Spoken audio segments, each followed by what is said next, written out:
इसके पहले वाले पार्ट में हमने संगम काल के विषय में जाना कि संगम काल का जो क्षेत्र है वो कहाँ से कहाँ तक का है। मैंने आपको पिछले भूभाग इसके भूभाग वाले क्षेत्र को बताया कि प्राचीन स्रोतों में इसे द्रविड़ देश कहा गया था। चोल, चेर, पांडे राजतंत्रों के उदय की व्याख्या भी बताई थी। जनजातीय कुलीन तंत्र इसमें आए। उसके बाद में मैंने आर्य संस्कृति का दक्षिण में प्रसार किस प्रकार हुआ था वो बताया आप सभी को। आज जो हम जिस विषय में बात करने जा रहे हैं वो है पांड्य राजाओं के संरक्षण में जो 3 संगम आयोजित किए गए थे, वहाँ से आज हम स्टार्ट करेंगे। ठीक, संगम काल के बारे में कि पांड्य राजाओं के संरक्षण में कितने संगम आयोजित किए गए थे, इनकी तिथि का निर्धारण क्या था और संगमकालीन संस्कृति की महापाषाणीय संस्कृति से किस तरह से साम्यता रही है उस विषय। ये देखिए 3 संगम, ठीक है। अब पेन एक बार मैं यूज़ कर लेती हूँ। 3 संगम हुए थे। प्रथम जो संगम था उसका अध्यक्ष अगस्त्य ऋषि ने किया था। 89 पांड्य शासक इसमें थे संरक्षक। स्थल था मदुरा, ठीक है। और 4400 वर्ष इसकी जो अवधि का मतलब जो टाइमिंग काल रहा है वो 4400 वर्ष रहा, ठीक है। काव्य ग्रंथ, मेरा थोड़ा गला खराब है इसीलिए आवाज़ ना आए तो थोड़ा सा इसके लिए मैं क्षमा चाहती हूँ, ठीक है। जो काव्य ग्रंथ थे, अब 3 संगम हुए। प्रथम संगम में मैंने आपको बता दिया अगस्त्य ऋषि इसके अध्यक्ष थे। 89 पांड्य शासकों ने इसमें भाग लिया। स्थल मदुरा और अवधि जो टाइमिंग काल रहा है वो 4400 वर्ष ईसा, ठीक है, वर्ष। अब जो काव्य ग्रंथ थे वो परिपाडल, अखियम, मधुनारे, मृदुकुरुक, कलियारी, वीरेय। वर्तमान में इन ग्रंथों में से कोई भी ग्रंथ उपलब्ध नहीं है, ठीक है। अब जो द्वितीय संगम हुआ था उसके संस्थापक थे अगस्त्य। ध्यान दें, संस्थापक अगस्त्य हैं और जो अध्यक्ष है वो तोलकापियर है। 59 पांड्य शासकों ने इसमें भाग लिया, संरक्षक जो थे, और स्थल था कपाटपुरम, अल्वे, ठीक है। 3700 वर्ष इसकी अवधि रही है। इसके जो काव्य ग्रंथ है वो अकट्यम, मापुराणम, कल्ली, व्यालमाले, कुरुक, तोलकापियम। अब इसमें से सिर्फ यही एक ग्रंथ, कौन सा वाला, कुरुक तोलकापियम, ये ग्रंथ संगम का एकमात्र उपलब्ध ग्रंथ है जो आज भी मिल जाता है, ठीक है। और जो तृतीय संगम हुआ था वो नकीरर के समय हुआ था, मतलब इसके अध्यक्ष नकीरर थे।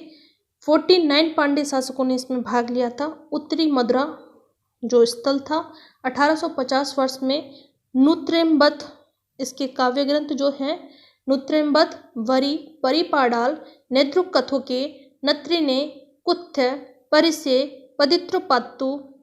अद्यतन जो भी संगम ग्रंथ अवशिष्ट है वह अधिकांश इसी संगम के हैं, ठीक है। अब इसमें से आप पांड्य शासक देख लेना, टोटल कर लेना, जैसे 89, 59 प्रथम, द्वितीय और तृतीय संगम युग में जितने भी पांड्य शासक थे 89, 59, 49, कुल मिलाकर 197, ठीक है। टोटल पांड्य शासक 197 थे। और जो अवधि का टाइम है इसको भी आप काउंट कर लेना, 4400 प्रथम संगम, द्वितीय 3700 वर्ष और 1850, इन तीनों को टोटल करोगे तो आपका जो आंसर आएगा 9950, ठीक है। क्लियर है यहाँ तक? आगे चलते हैं। संगम साहित्य का संपादन तिरुनेलवेली स्थित साउथ इंडिया शैव सिद्धांत पब्लिशिंग सोसाइटी द्वारा किया गया था। जो संगम साहित्य है इसका संपादन तिरुनेलवेली जगह स्थित साउथ इंडिया शैव सिद्धांत पब्लिशिंग सोसाइटी ने किया, ठीक है। परंपरा अनुसार तीनों, मैंने आपको बता दिया था, तीनों संगमों का जो अवधि काल था वो 9950 वर्ष चले, ठीक है। कुल इसमें वहाँ पर इसकी संख्या नहीं दी गई थी, लेकिन जो टोटल कवियों ने भाग लिया था वो 8593 कवियों ने इसमें भाग लिया है। और मैंने आपको बताया पीछे चित्र में कि इसमें 197 पांड्य शासकों का संरक्षण प्राप्त हुआ था, ठीक है। यहाँ पर संगम युग की तिथि का निर्धारण सामान्यतः जो माना गया है वो 100 से 250 ईस्वी स्वीकार, सबने जो स्वीकार किया है वो 100 से 250 ईस्वी के मध्य स्वीकार किया गया है। परंतु यदि किसी लेखक का नाम आपसे कोरिलेट करके पूछ लिया जाए श्रीनिवास अय्यर ने जो टाइमिंग माना है वो 500 से 500 ईसा पूर्व से 500 ईस्वी के मध्य माना गया है, जबकि नीलकंठ शास्त्री जी ने 100 ईस्वी से 300 ईस्वी के मध्य, रामशरण शर्मा ने 300 ईसा पूर्व से 600 ईस्वी के मध्य, और जो इसमें थोड़ा सा मिस्टेक है, 1 मिनट, हाँ तो मैंने ये ठीक कर लिया है। इसमें रामशरण शर्मा का जो टाइमिंग था वो 300 ईसा पूर्व नहीं है, 300 ईस्वी से 600 ईस्वी के मध्य का है, ठीक है। एन सुब्रमण्यम ने जो इसका समय अवधि बताई है वो 300 ईसा पूर्व से 300 ईस्वी के मध्य बताई है, ठीक है।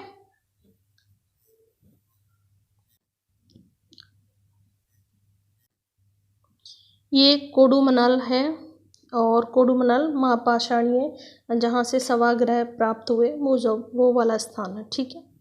अब आप इसकी अगर संरचना को ध्यान से देखेंगे तो ये पूरी संरचना जो ये सवाग्रह है इसमें सबों को गाड़ा जाता था, ठीक है।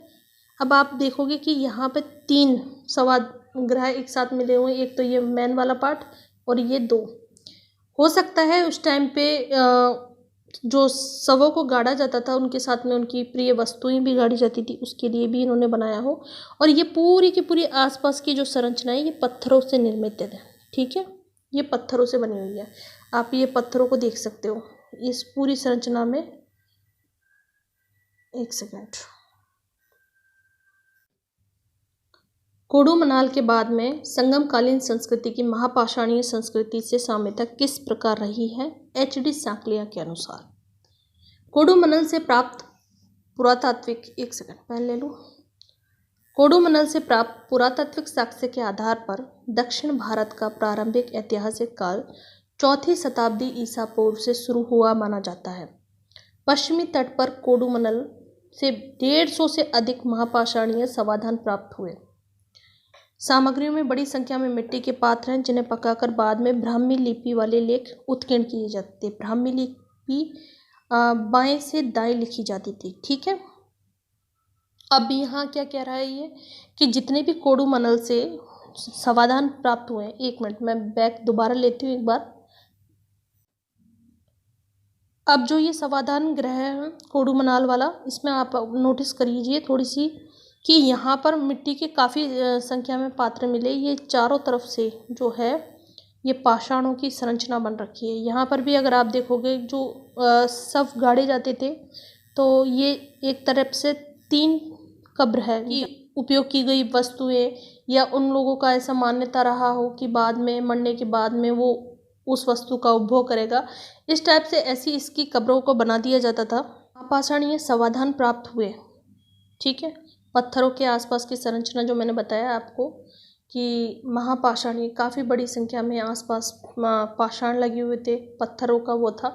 उसमें जब पत्थरों की वो आसपास की डोली टाइप में बना लेते थे, उसके अंदर जो शवों को सुरक्षित रखते थे ये लोग। और सामग्रियों में बड़ी संख्या में मिट्टी के पात्र हैं जिन्हें पकाकर बाद में ब्राह्मी लिपि वाले लेख उत्कीर्ण किए गए। जितने भी पात्र वहाँ से निकले उनको बाद में पकाकर ब्राह्मी लिपि वाले लेख उत्कीर्ण किए गए थे। ब्राह्मी लिपि बाएं से दाएं लिखी जाती है अमूमन, ठीक है। यहाँ 100 से अधिक तमिल ब्राह्मी उत्कीर्ण मृदभांड मिले हैं जिन पर निकम या निगम अंकित है, जो श्रेणी संगठन के अस्तित्व को इंगित करते हैं। संगम काव्यों में उद्धृत आभूषणों के लिए प्रसिद्ध नगर कोडुमनाल ही था, ठीक है। प्रश्न बन सकता है, थोड़ा सा ध्यान दें। आभूषणों के लिए प्रसिद्ध संगम काव्यों में जो आभूषणों के लिए प्रसिद्ध नगर था कौन सा था? कोडुमनाल, ठीक है। यहाँ से लोह गलन भट्टियाँ, लोहमल और लोहा गलाने की भट्टियाँ, कीमती पत्थर, वस्त्र निर्माण, शंख चूड़ियाँ आदि की प्राप्ति हुई। इसे प्रसिद्ध औद्योगिक केंद्र के रूप में भी चिन्हित करती है कि ये जो चीज़ें ये प्राप्त हुई हैं कौन सी? लोहमल, लोहा गलाने वाली भट्टियाँ, कीमती पत्थर, वस्त्र निर्माण तथा शंख चूड़ियों आदि की जितनी की प्राप्ति हुई है, इससे ये जानकारी मिलती है कि ये प्रसिद्ध औद्योगिक केंद्र के रूप में चिन्हित था, क्योंकि कहीं ना कहीं घर की वस्तुएं, शंख चूड़ियाँ, इन सभी का एक जगह पर मिलना इसकी प्रसिद्धि को बताता है। ठीक है। संगम काल तमिल क्षेत्र में महापाषाणीय संस्कृति का अंतिम चरण था। जो संगम काल है वो तमिल क्षेत्र में ये जो पत्थरों वाली संस्कृति है, महापाषाणीय संस्कृति का अंतिम चरण मान सकते हो इसे आप। एक सेकंड। ये लोह धातु, अस्त्र शस्त्र, युद्ध, कृषि, पशुपालन, मत्स्य पालन का संगम तथा महापाषाणीय संस्कृति में समान महत्व था। जैसे लोह धातु का मिलना, अस्त्र शस्त्र, युद्ध में जितनी भी औजारों का इस्तेमाल होता था, कृषि, पशुपालन, मत्स्य पालन का संगम तथा महापाषाणीय संस्कृति में समान महत्व था। संगम काव्य में विविध महापाषाणीय अंत्येष्टि व्यवहारों से मिलती जुलती सवकर्म प्रक्रियाओं का वर्णन मिलता है। जो यहाँ ये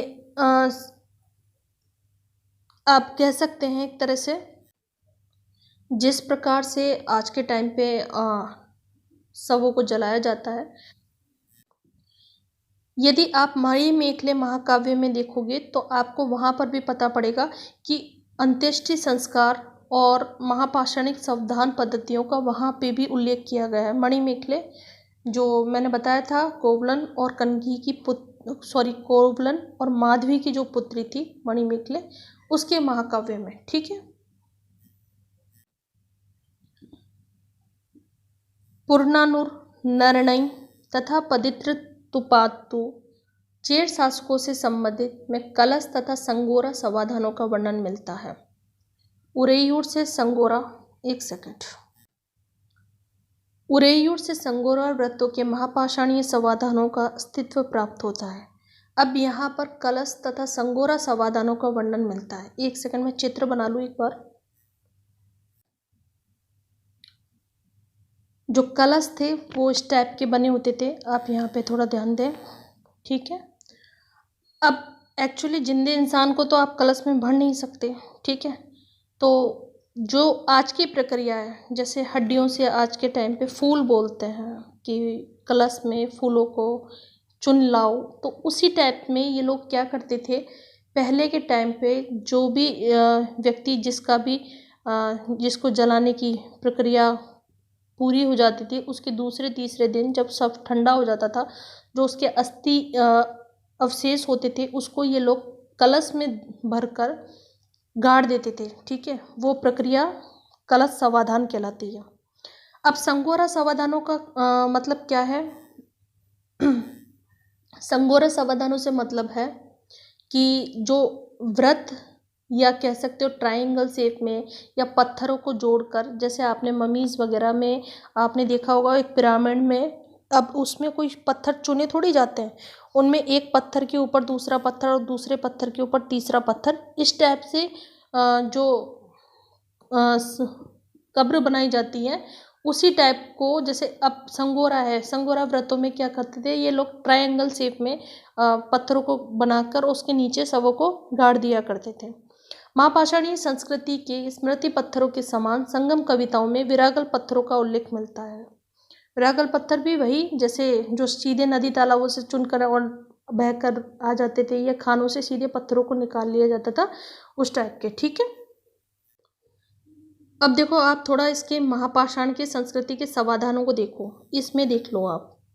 इसमें एक्चुअल में क्या किया गया है, आसपास पत्थरों का वो है घेरा। ठीक है। यहाँ पर कब्रों को बना लिया गया। मैंने आपसे कहा था ना, एक में कुछ औजार वजार हैं, कुछ इसकी सुख सुविधाओं से रिलेटेड भोगने वाली वस्तुएं भी शायद दिख रही हैं। और यहाँ पर ये लोग शवों को दफनाते थे। अब इस संरचना में आप देखो तो स्तूप टाइप लग रहा है। जैसे आपने कभी मशरूम देखा हो, मशरूम का पेड़ देखा हो कि एक बड़ा सा पत्थर और पत्थरों के नीचे, और ये पिरामिड टाइप में। ठीक है। ये वाला और ये पत्थरों को घेरा वाला, मतलब कुल मिलाकर देखा जाए तो ऑलमोस्ट संरचना यहाँ पर महापाषाणीय संस्कृति में जितने भी सत्याग्रह मिले हैं वो पूरा पत्थरों से आसपास का पूरा घेरा है, उसके अंतर्गत सबों का ये लोग गाड़ते थे। इस टाइप की कोई संरचना हो। ठीक है। कावेरी नदी के उत्तर में स्थित अलगरे नामक संगम नगर महापाषाण काल का एक भव्य आवासीय तथा समाधान केंद्र था। प्रश्न कि संगम काल का आवासीय या समाधान केंद्र क्या था, मतलब कौन सी जगह प्रसिद्ध थी। अलगरे नामक संगम नगर आवासीय और समाधान केंद्र के लिए ही प्रसिद्ध था। यहाँ के भित्ति आरेख हड़प्पा तथा ताम्रपाषाणीय भित्ति आरेखों से मिलते जुलते थे। संगम काल में अग्निदाह तथा समाधिकरण दोनों ही विधियों द्वारा शवों को विसर्पित किया जाता था। मतलब अग्निदाह जैसे आज के टाइम पे हिंदू धर्म में शवों को जलाया जाता है, ठीक उसी प्रकार अगर आप लोगों ने देखा हो समाधिकरण, कभी आपने डीपली आप गए हो तो आपको पता होगा कि सांप खाए व्यक्ति को कभी भी जलाया नहीं जाता, ठीक है। उसको या तो गाड़ा जाता है या फिर पानी में विसर्जित कर दिया जाता है, ठीक है। तो यहाँ पर क्या है, जो शवों का संगम काल में जो शवों को दफनाने की विधि थी वो दो ही थी, अग्निदाह और समाधिकरण। या तो व्यक्तियों को बिठाकर और इस टाइप में किसी उसमें गड्ढा खोदकर व्यक्ति को बिठाकर किसी सहारे से और समाधि के तौर पे गाड़ दिया जाता था, या फिर कुछ उनकी जो भी उनकी रही होगी प्रक्रिया वो उस टाइम रही होगी। यहाँ पर अमूमन अपन समाधि तौर पर लेंगे, ठीक है। संगम काव्य के रचनाकारों की सामाजिक पृष्ठभूमि विविधताओं से ओतप्रोत है। मतलब उस टाइम पर अगर आप देखोगे तो सारी की सारी ऑलमोस्ट जितनी भी हमारे आसपास की पृष्ठभूमि है उस टाइम पर परिलक्षित उनके लक्षणों से होती है कि हमारा जो टाइमिंग चला आ रहा है वो कहीं ना कहीं प्राचीन काल में जो स्थिति रही है उसी के आधार पर आगे बढ़ता जा रहा है, ठीक है। अगर आप डीपली उनको सोचोगे तो जो उन्होंने विकास किया वो चीज़ धीरे धीरे हालांकि बेशक विलुप्त हो गई, लेकिन कहीं ना कहीं हम भी मानव हैं, उस चीज़ को धीरे धीरे हम लोगों ने अपनी संस्कृति में ग्रहण किया है। इनमें शिक्षक, व्यवसाय, बढ़ई, ज्योतिष, सोनार, लोहार आदि सम्मिलित थे, ठीक है। उपलब्ध संगम साहित्य को मुख्यतः पत्तु पातु सॉरी माफ कीजिएगा, इसमें संगम साहित्य को दो मुख्यतः पत्तु पातु और इत्तुतोके, मतलब ये दो पार्ट हैं, पत्तु पातु एंड इत्तुतोके। इसमें टोटल 10 और इसमें 8 काव्य संग्रह का वर्णन मिला है, ठीक है। अब पत्तु पातु तथा इत्तुतोके नामक दो भागों में बांटा गया। ये संग्रह ग्रंथ है जिसमें कुल 2381 कविताएं संपादित हैं, जो कुल 473 कवियों और 30 कवित्रियों द्वारा लिखी गई हैं, ठीक है, विरचित हैं। मैंने आपको बताया पत्तु पातु और इत्तुतोके, ठीक है। जो पत्तु पातु है उसके विषय में मैंने आपसे कहा ना कि 10 गीतों का संग्रह ग्रंथ काव्य। कविताओं को न्यूनतम पंक्तियों 5 तथा अधिकतम 800 हैं। इसकी जो न्यूनतम कविताओं की पंक्ति हैं वो 5 है और अधिकतम 800 है। कविताओं के पाद तल में प्राय कृषि, ठीक है, यहाँ पर कृषि है। कृषि का नाम रचना, अवसर, स्थान विशेष का उल्लेख है। अब जो मेन है ये है, इसको ये डाल लो आप, पत्तु पातु। ये 10 गीतों का संग्रह ग्रंथ है। अब 10 गीत कौन कौन से हैं? तिरुमरुगानुस्पदे, पोरुनरुपदे, सिरु मानारुपदे, पेरुम्बाना रुप, मुल्लेपोट, मुद्रकाची, नेडुल्नलवादे, कुरिजिपा, पट्टिनपाल्ले, मलेपडुकादम। ये थोड़े से नाम बहुत टिपिकल हैं तो जाहिर सी बात है आपको दिक्कत तो होगी, बट देख लेना, 1 बार 2 बार 3 बार आप जब इनके नामों को बोलोगे बार बार तो वो कहीं ना कहीं आपके जो आपका डिक्शनरी होता है उसमें कहीं ना कहीं ये शब्द चढ़ जाते हैं, ठीक है।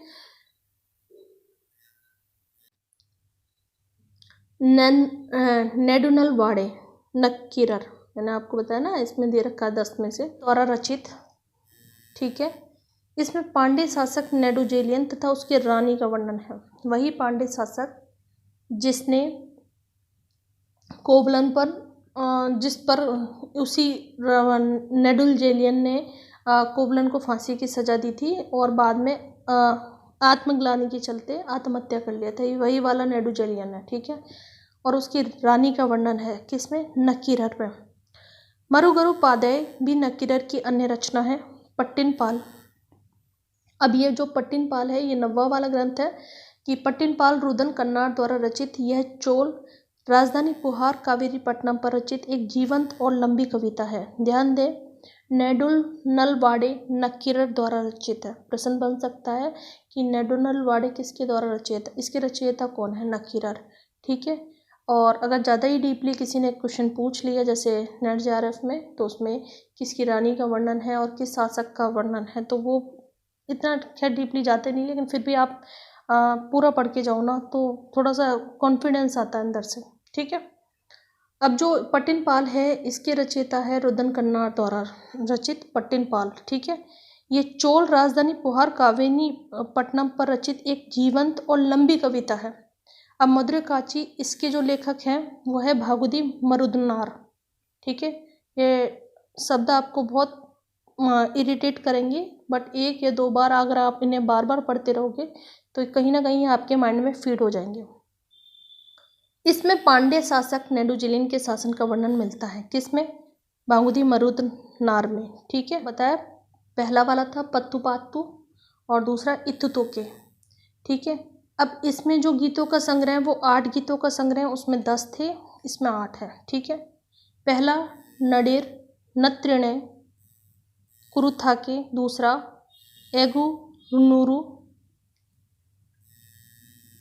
चौथा पदित्रुपत्तु, 5वां परिपादाल, 6ठा कलितीगे और 7वां एहना नूरू, 8वां पूर्णा नूरू। ठीक है, अब परिपादाल जो 5वां वाला ग्रंथ है ना ये वाला, तो परिपादाल 70 गीतों की एक संगमकालीन चैनी का संग्रह है। इस संगीत संबंधी ग्रंथ में मयूर नृत्य का वर्णन मिलता है।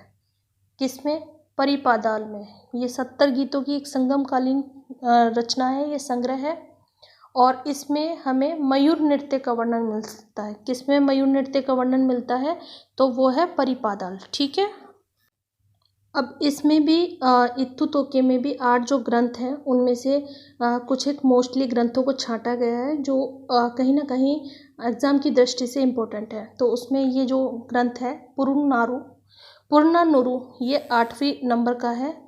यह इत्तुतोके का सबसे प्रसिद्ध गीत संग्रह है। इसमें कपिलार, अव्वे, कोवूर, किलार सहित 150 कवियों की एक कविताओं का संग्रह है। इन कविताओं में तमिल सामाजिक इतिहास की झलक देखने को मिलती है। इसकी एक कविता में चक्रवर्ती राजा की चर्चा की गई है। किसमें, पुरनानुरू में। इत्तुतोके का जो दूसरा वाला ग्रंथ है जिसमें 8 प्रसिद्ध गीत हैं, इत्तुतोके का ये सबसे प्रसिद्ध गीत संग्रह है। इसमें कपिलार, अव्वे, कोवूर, किलार सहित 150 कवियों और की एक कविताओं का संग्रह मिलता है। अब जो ये पदित्रुपत है ये है 4थे नंबर का ग्रंथ। इसमें कुल 10 कविताएं हैं जिनमें 8 चेर शासकों की प्रशस्ति संग्रहित है। प्रशस्ति का मतलब होता है कि बढ़ा चढ़ाकर किसी राजा की, उसके दरबार में जो रहने वाले लोग थे, बढ़ा चढ़ाकर जो बढ़ाई करते थे उसे प्रशस्ति कहा जाता था। तो इसमें 10 कविताओं का संग्रह है जिनमें 8 चेर शासकों की प्रशस्ति को संग्रहित किया गया है। मतलब 8 चेर शासकों की सिर्फ बढ़ाई वाला ग्रंथ है। ठीक है,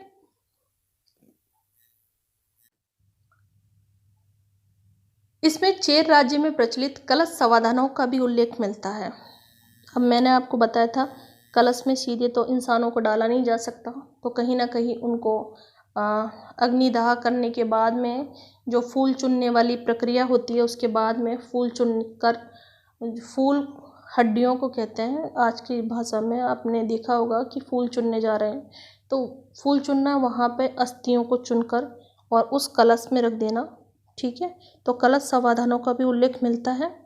अब पदित्रुपत्तु को एम.एस. अयंगर ने तमिल व्याकरण तथा रीति रिवाजों का कोश कहा है।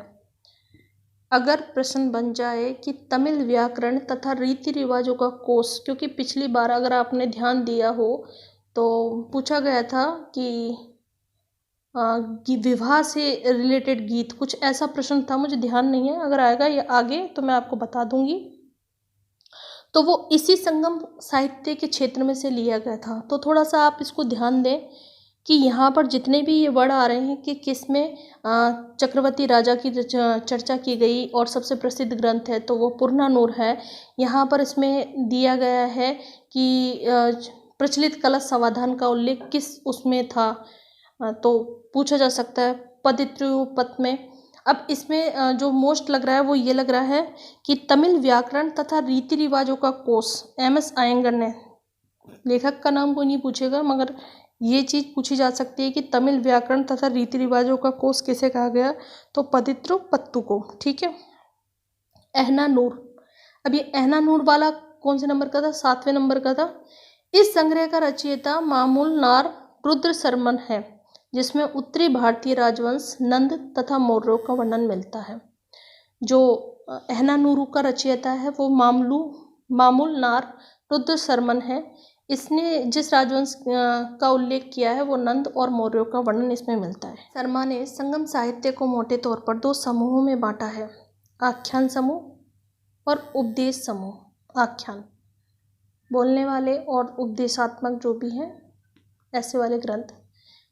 मेलकनक्कु अर्थात 18 मुख्य ग्रंथ कहलाते हैं। उपदेशात्मक ग्रंथ किलनक्कु जो आख्यान वाले ग्रंथ हैं, ठीक है, जिनमें खुलकर बोला गया है, मतलब उपदेश टाइप नहीं दिए गए, समझाया गया है, जिनका लिखित स्वरूप कहीं ना कहीं मिलता है। मेलनक्कु 18 मुख्य ग्रंथ वाले हैं। ठीक है। और जो केवल बोलने वाले मतलब उपदेशात्मक, जैसे आज के अपन सिर्फ ऋषियों को सुनते हैं, उसी टाइप से जो ग्रंथ थे उस टाइम पे उनको किलनक्कु अर्थात 18 लघु ग्रंथ इस टाइप का नाम दिया गया था। दोनों प्रकार के संगम ग्रंथों में सुदूर दक्षिण में समाज के विकास के चरण दिखलाई देते हैं। आख्यान ग्रंथों में नायकों की और नायिकाओं की कीर्ति की गई है। ये ग्रंथ शिल्पियों कृषकों के बारे में जानकारी देते हैं। इनमें कांची, मदुरै, पुहार नगरों का भी वर्णन मिलता है। किनमें? आख्यान वाले ग्रंथों में। और इसमें जो मुख्यतः बताया गया ग्रंथ है आख्यान है, इसको मेलनक्कु कहा जाता था, जो मुख्य ग्रंथ है। प्रोनाउंसिएशन देख लेना कि आपको क्या ठीक लगता है। ठीक है। तो ये ग्रंथ शिल्पियों और कृषकों के बारे में जानकारी देते थे। इनमें कांची, मदुरै और पुहार नगरों का वर्णन मिलता है। ये ग्रंथ शिल्पियों कृषकों के बारे में जानकारी देते हैं और इनमें मदुरै, कांची, पुहार नगरों का वर्णन मिलता है। उपदेशात्मक ग्रंथ प्राकृत जानने वाले ब्राह्मण पंडितों की रचना है, क्योंकि आप लोगों ने देखा होगा आज भी ब्राह्मण मंत्रोच्चारण करते हैं, तो ये चीज़ शुरू से चली आ रही है कि उनका काम है उपदेश देना या मंत्रों का उच्चारण करना। ठीक है। इनमें विभिन्न सामाजिक व्यवसायिक वर्गों आचार विचार निर्धारित किए गए। संगम ग्रंथों में ग्राम दानव राजाओं के सूर्यवंश, चंद्रवंश का भी उल्लेख है। किलनक्कु में तिरुक्कुरल तमिल साहित्य का आधारभूत ग्रंथ है। माफ़ करना पर मेरी भी प्रोनाउंसिएशन में थोड़ा मिस्टेक आ रहा है, तो थोड़ा सा आप इसको अवॉइड ही करना, बाकी आप भी देख लेना। ठीक है।